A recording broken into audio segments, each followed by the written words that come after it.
First, it was Nick Saban. Now it's Jeff Hafley. Oh, and guess who's coming to visit USC? You are Locked On Trojans, your daily podcast on the USC Trojans, part of the Locked On Podcast Network, your team every day.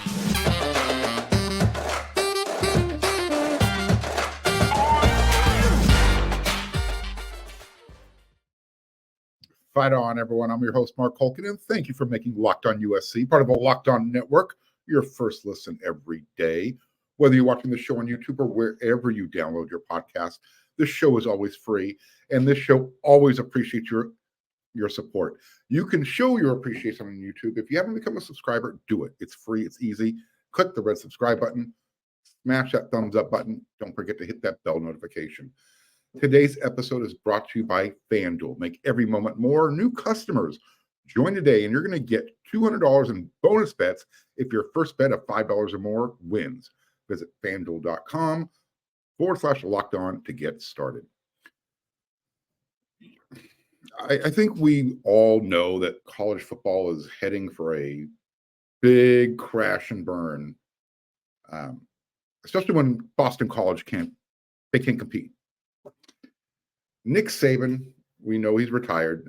He can say, I'm 72 years old. I've proven all I can proven. Look, he ran college football right after Pete Carroll handed the baton and went to the NFL. But, Coach Saban began to, finger quote, struggle when everyone else was allowed to drive a free Dodge Charger when NIL became part of the game. So not only was the Dodge Charger part of the game, so was the Lamborghini and the Porsche and a pickup truck for every Utah Ute football player. Between NIL and the transfer portal, that whole free agency model, Nick Saban said, I've had enough. Quote, it was a hard decision. I love coaching. I love the relationships with the players.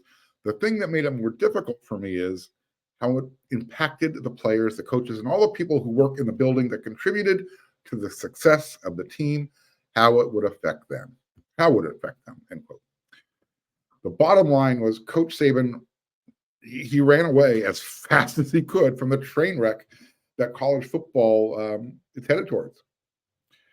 So while Saban was at the end of his career, he still had at least 2 or 3 more years left in him.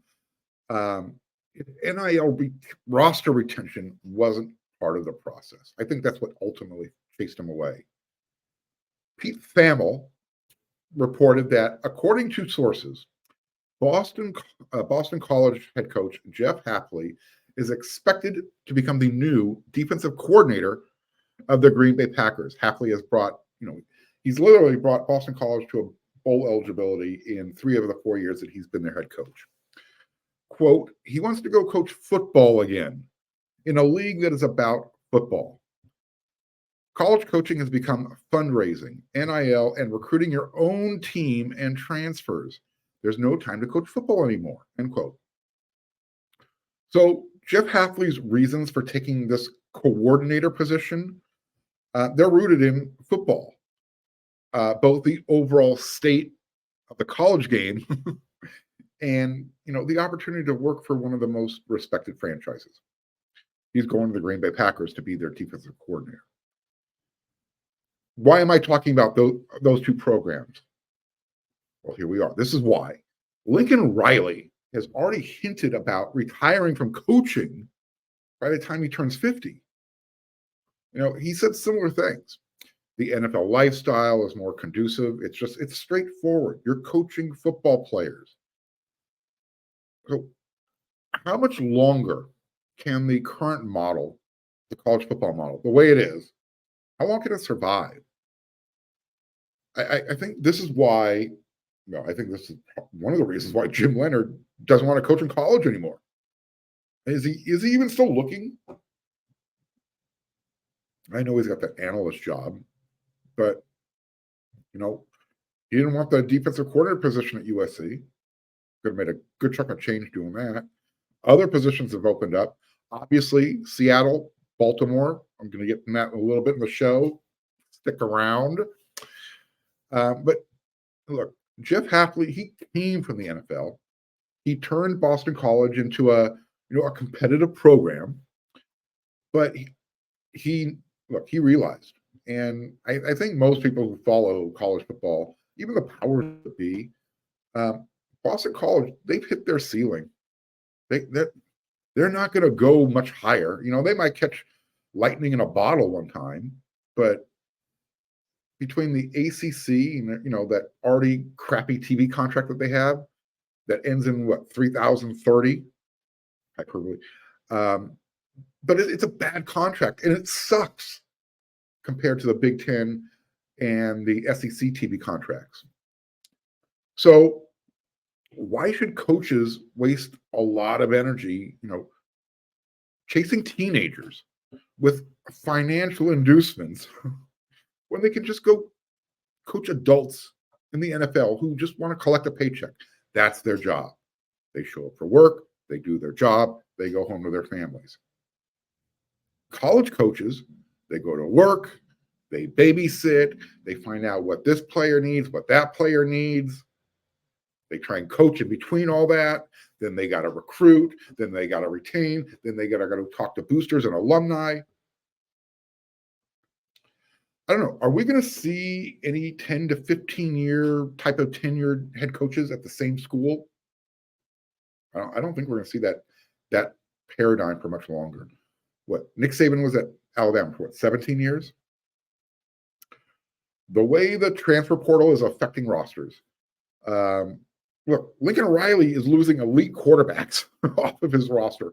That's not a good sign. And that's not a reflection on Riley. Not nearly as much as it's a reflection on just how things are going, how things are today in college football. And with the NFL, it's going younger with their head coaching hires. The assistant coaches, they see the NFL, because they aspire to get to the NFL as well. When you can say, I coach in the NFL, you've reached the highest level. Well, it's not that far away anymore when your peers are roughly, in the same age group. Head coaches aren't even 40 now.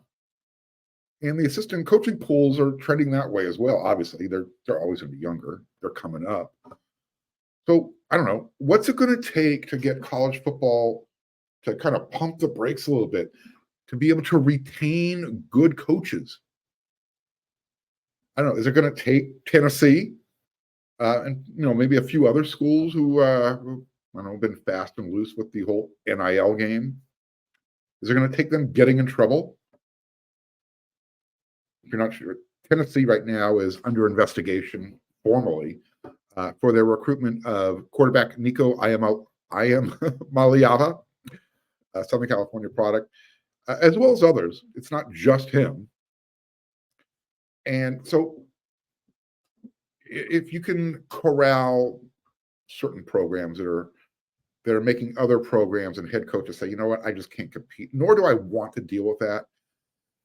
I don't know. Hopefully that's not the way to do it, but that might be the answer or the quick solution. Because look, there are more Boston colleges than there are USCs and Alabamas and Ohio States and Michigans and Georgias. So again, it's going to be hard going forward to keep, how hard is it going to be going forward to keep good college coaches in college and not just saying, the hell with this, I'm going to the NFL. It's going to cost a lot. I know that because the NFL could afford, they can afford to pay whatever they want. Here's the thing. Boston College and a lot of programs, they can't. That's the predicament college football finds itself in right now. And USC, they have a head coach that, look, I hope he sticks around for 10 to 15 years, but we've already heard him talk. I don't know if that's in his, if that's part of his game plan. If he starts winning championships at USC, that might keep him around. Then again, that might just fast track him to the NFL. So let me know. Talk to me in the comments section. What are your thoughts on this? In the next segment, I'm going to let you know who's visiting USC this weekend.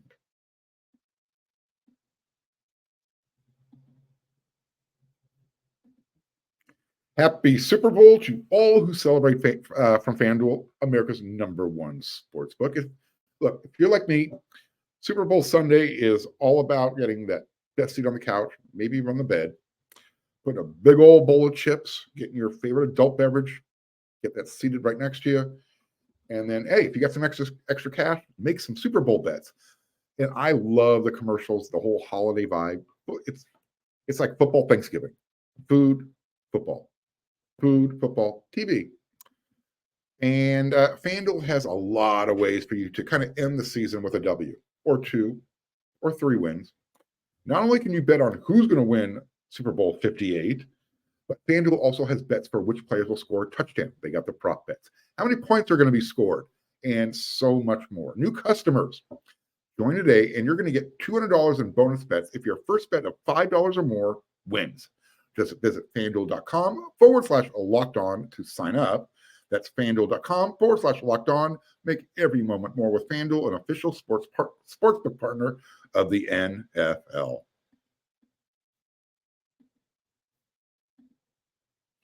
Locked On has launched the first ever national sports 24/7 streaming channel on YouTube.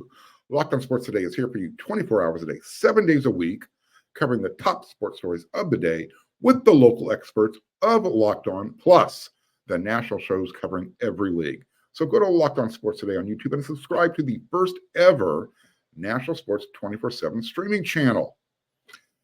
All right, I'm going to let you know who's visiting USC this weekend. And actually, who might be committing soon. Aren't you glad you stuck around? You stick around for the entire show because I bring you new information every episode. I'm the only network show out there that does this, that covers USC, doing this for you. So check this out. February 7th, that's when the National Signing Period Day begins. It ends on April 1st. People used to say National Signing Day. Well, in reality, goes for quite a while. But before that, USC is going to be hosting some more junior prospects. In fact, this weekend, and it's going to be on campus. And a lot of these guys are some high priority targets. I think USC, before I go over the list of who's visiting, I think USC is going to get at least one commitment on signing day on February 7th. Maybe 2 if things flip the right way. But I'm going to go ahead and right now put the linebacker from Michigan. I'm going to put him in USC's committed bag. Portage, Michigan, Northern linebacker Jaden Walker. Anticipate him committing to USC on signing day, and you might get another one. Again, I don't know anything. I'm just kind of reading the tea leaves, feeling what's gurgling in my gut type of stuff. Now, there will be an announcement on February 8th, one day after National Signing Day. 2025 offensive lineman Owen Streibig from the state of Wisconsin. He's narrowed it down to Florida State, Whiskey, Wisconsin, Miami, Notre Dame, and USC.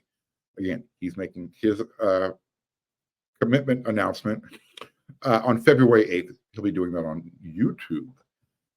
Personally, I think it's going to be Notre Dame. I'm not trying to burst anybody's bubbles, but I just haven't been hearing, hey, he's a silent commit to USC.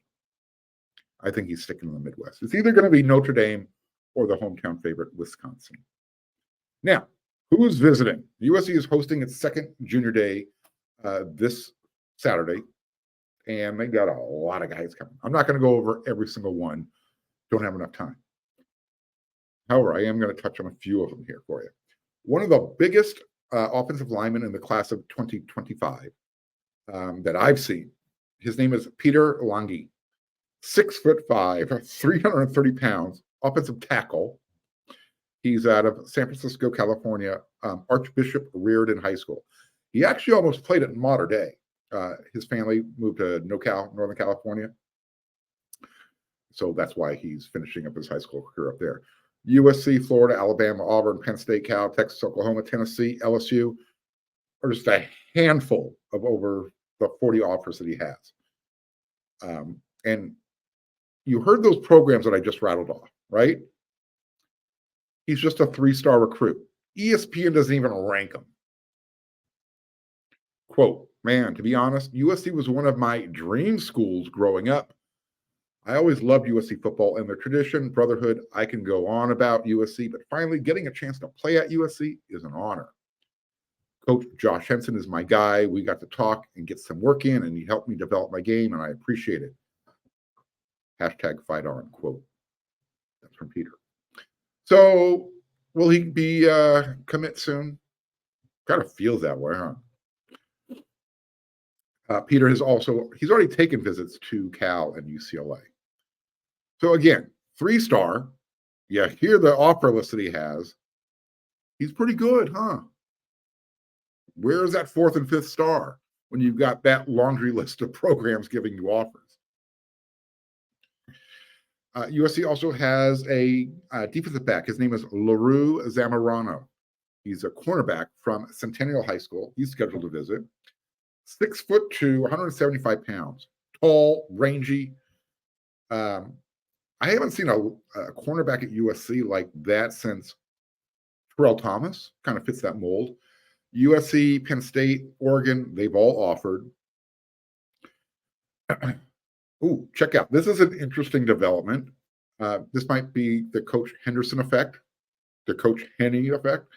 Elite 2025 edge player, Jared Smith. He canceled his upcoming visit to Florida this weekend. He's coming to USC instead. He's visited South Carolina. He's taken a trip to Gainesville. And this weekend, again, he was supposed to go back, I guess. So he's out of a power program, Hoover High School, Alabama. He's going to come to USC instead. He's taking a visit this Saturday. Look, 6'6", 230 pounds. He's a heavy SEC guy, I should say. I hope he becomes a heavy USC guy. He's taken trips to places like Georgia and Alabama and Auburn and South Carolina, Ole Miss, as well as others. But the fact that he canceled Florida and he's going to get on a plane to come to USC's junior day, it's going to be a good sign. He's the number 48 overall prospect and the number 5 edge recruit in the 2025 cycle, according to On3. And Jared Smith explained why junior days in general are so important. This starts a big time for me. I get to see more about the coaches now, and I will have a whole different perspective on things. Last year, I was just going to games, but now I'm getting to know coaches. I know how they coach, and I have learned a lot about the different schools and the different schools to give me an idea of what I am looking for going into this fall. End quote. Now, I'm just going to keep moving on the list. So, big poll, Jared Smith, not going to Florida for their visit, coming to USC. You've heard me mention the name Noah McHale, linebacker. Yeah. He's one of the top-rated linebackers in the class of 2025, and he's going to get to go one-on-one with USC's linebacker coach, Matt Entz. He is literally a Kingston Viliamu Asa type of prospect that you have to keep home. USC didn't have a chance to do that with Alex Grinch as their defensive coordinator. They've rearranged the chairs on the USS defensive Titanic and brought in a first-class defensive coaching staff. So we're going to see if Matt Entz can work his magic and keep Noah wanting to come back to USC. Speaking of coming back, 4-star linebacker Christian Thatcher is going to be making his second USC visit, and hopefully that's going to lead to more. Actually, he's already visited USC twice. Let's see, USC hosted 45 prospects. 30 of them had offers last weekend, and he's coming back to do another visit. So he's a linebacker, 2025 2025 class. He's out of Las Vegas, Arborview High School. And before he took that visit to USC, he was a heavy lean for Oklahoma. So he came out to USC last weekend, enjoyed that junior visitors day, and Matt Entz got into his ear, coming back again. This is what Christian Thatcher had to say about his visit. Man, it was awesome. I've had such a good relationship with Coach Lynn for a while. Now, getting a chance to spend the whole afternoon and night with Coach Entz, that was very important to get to know him. They have made it clear I'm a big priority. And what's not to like about USC? It checks all the boxes right now, end quote. So again, that was Thatcher's second visit to USC. He checked out his first time. It was back in November. So here he comes for his third visit. Sounds like there's a lot of interest. All right, here is a list of recruits by position. I'm just going to rapid fire these things off. Quarterback, you've got Luke Fahey, Mission Viejo High School. Jordan Magwood, 6 foot, 190 pounds. He's from Seffner Christian Academy in Florida. Tight end, Ethan Barber. Running back, he's actually an athlete. Mana Carvalho. He's an athlete from Hawaii. You also have Messiah Mickens, class of 2026. Running back, Trinity High School, Harrisburg, Pennsylvania, 5'10", 195 pounds. Well put together. And the wide receivers, you've got Vince Spafford, class of 2026, Mission Viejo High School. Dalen Singleton. This is another interesting prospect. DeSoto High School, DeSoto, Texas. He's 5'9", 150 pounds. He actually committed to SMU last year. He chose SMU while he already had offers from Texas A&M, Oregon, Auburn, Miami, and Michigan. He's visiting USC this weekend. So obviously, I don't know how locked in he's into SMU, but it feels like he's keeping his options open. Another wide receiver, Khalik Lockett, 4-star wide receiver. Excuse me. He's from the state of Texas as well. 6'1", 175 pounds, 4-star. The number 52 overall prospect, according to On3. Quote, I grew up liking USC because my family is from California and all they've talked about was USC. We'll see if any of that Manchurian candidate stuff worked out in the long run. You also have Zach Turner, class of 2026. Elias Koch, class of 2026. Corey Sims, he plans to commit before his senior year. He's eyeing visits he's already taken visits to Nebraska. He did that back on January 20th. He just finished a trip to Penn State, January 27th. And he's on record that he's going to take official visits to Missouri and Tennessee. He's coming out to USC's junior day this Saturday. Cornerback, defensive backs, you've got Aiden West, Quince Orchard, Maryland. Marcellus Ryan, class of 2026, Orange Lutheran High School, local product. Safety position, you got Aiden Manute, 2025, from Kahuka High School, power program in Hawaii. You have Charles Bass, class of 2025. Cornerback, 6 foot, 185 pounds. He's from East St. Louis, Missouri, as well as other big conference teams are already on his radar. Let's jump into the offensive line. You got Max Buchanan, 4-star, class of 2025, interior offensive lineman, 6'4", 275 pounds. I mentioned Peter Lange. He's going to be checking out USC this weekend. Gavin Blanchard, class of 2025, 6'3", 300 pounds, Tampa, Florida.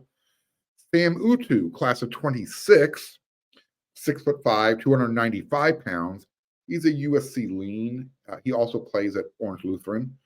You can see that program's going to be pretty good these next couple of years. Let's jump into the defensive line. You got Femi Taulanga, class of 2025, 5'11", 280 pounds, modern day. I don't know, undersized. Mike Patterson was undersized. Just saying he's visiting. I don't know how much interest is there. You've got Deuce Gerald, class of 2026. He's already generating a lot of SEC interest. He's out of Collins Hill High School, Suwanee, Georgia. How about Marco Jones, class of 2025? He's a 4-star. I like this prospect. 6'4", 215 pounds. He plays linebacker in high school. For whatever reason, they're looking at him as a defensive lineman. San Ramon Valley, Danville, California. You have Andre Fuller, class of 2025, Grayson, Georgia. You might have heard me mention this name, Myron Charles, class of 2025. USC literally just stopped by his high school recently. 6'5", 260 pounds, Port Charlotte, Florida. Jarraylen McCoy, class of 2026, defensive line, 6'6.5", 250 pounds, Tupelo, Mississippi. And let's see, another one, Anthony Jones, class of 2026. He's another SEC level caliber player. He's from Mobile, Alabama, 6'4", 205 pounds. Brandon Brown, class of 25. USC just did a drive-by at his high school last week. 6'2", 275 pounds, O'Galley High School, Melbourne, Florida. And last but not least on the prospect list, visiting, and there's more that I haven't even rattled off, class of 2026, KJ Ford. He's already considered a 4-star edge player, 6'4", 230 pounds, Duncanville, Texas. So there's your list. I will keep updating that. If something else breaks, I will have some feedback after they're done with their visit on some episodes of Locked on USC next week. So that's something to look forward to. So we're gonna talk about more coaching stuff in college in the next segment.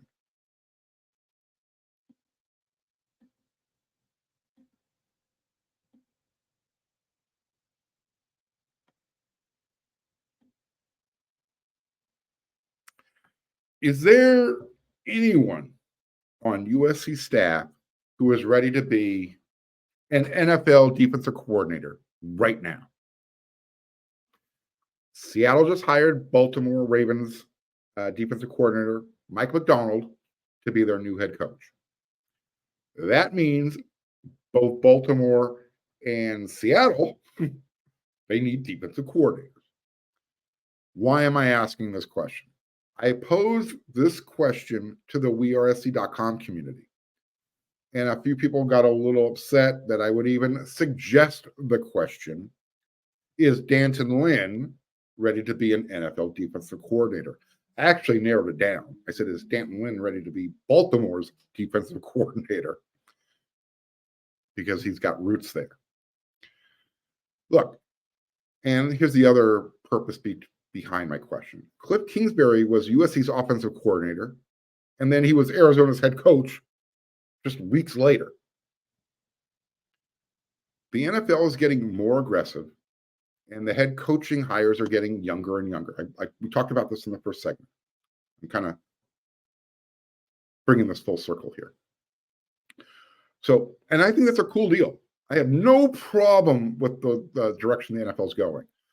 I like the fact that new folks are getting chances instead of, recycling, the same guys over and over again. So if head coaches are getting opportunities earlier in their career, younger, again, doesn't that mean that the same rules should start to apply for the coordinator positions as well? It was a question. It wasn't clickbait, and this isn't. I know I'm not trolling, but let's not keep our head in the sands either.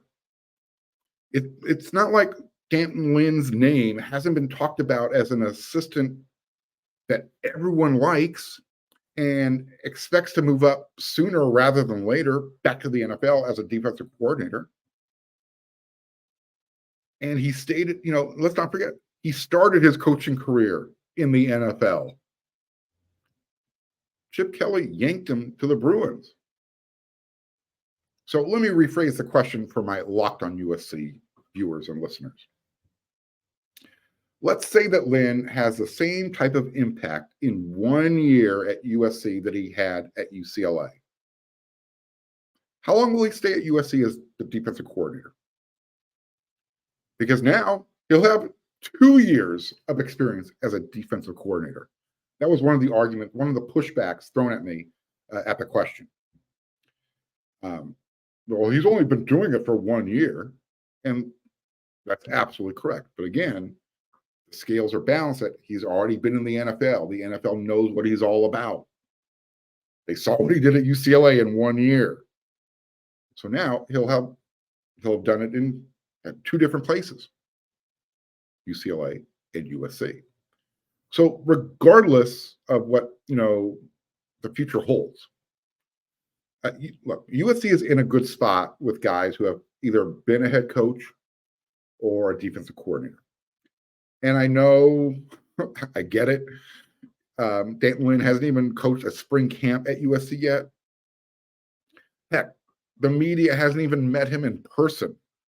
So far, all we've had is that one Zoom call when he was in the car recruiting. And we didn't get to see him. It was Zoom screen. But look, you know what this show is all about. I want to make you think. It's audience participation. I like to get the listeners and the viewers involved. So if Lynn got called back to the NFL after 1 year at USC, are you going to be okay with that? I'm assuming, which is the mother of all, I can't say what I want to say. Never assume. It's the biggest mistake you can make. But I'm assuming if Danton Lynn has the same type of impact at USC in 1 year, in other words, gets them to the playoffs, the NFL's going to come knocking. Are you going to be okay with that if he leaves after a year? Like I said, USC's in a good spot. You've got Matt Entz, who was the head coach at North Dakota State. You've got Coach Henderson, who is the co-defensive coordinator right now and coaches the defensive line, as well as Sean Nua. You got Doug Belk. He was a defensive coordinator at Houston. USC will be fine. But again, as these NFL openings pop up and you want your coaching staff from Lincoln Riley wants to have a tree that can be pruned and he can start saying, hey, yeah, I'm sending coaches off to the NFL, not just players. These conversations need to be had. It's an adult conversation. So if you're going to come at me with your feelings, don't come at me. Come at me with a logical argument and let's talk about it. I'll try and talk without as much as possible.